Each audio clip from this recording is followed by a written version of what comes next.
What's up guys, I'm Andy from 1A Auto. In this video, I'm going to show you how to remove and reinstall this overhead console on this 2012 Ford Escape. If you need parts for your vehicle, click the link in the description and head over to 1aauto.com.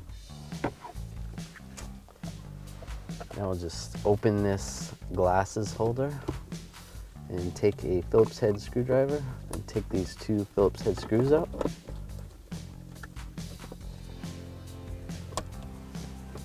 So what you want to do is take a right angle pick, get in here and just push back right there.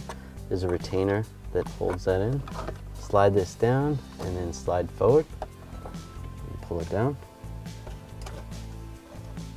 This is where that clip is.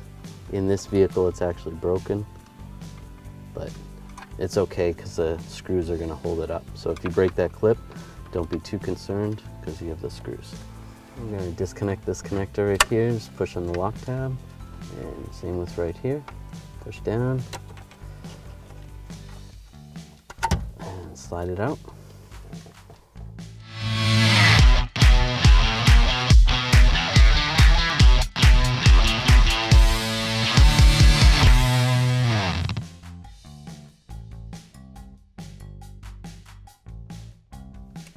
Now we'll take this connector, connect the center switch, make sure you go the right direction, and then this other switch, this other connector, slide that in there.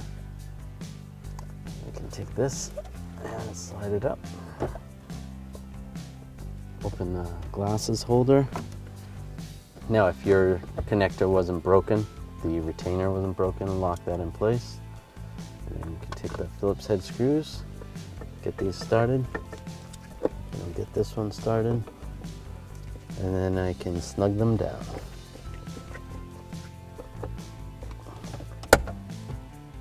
Thanks for watching. Visit 1aauto.com for quality auto parts shipped to your door, the place for DIY auto repair. And if you enjoyed this video, please click the subscribe button.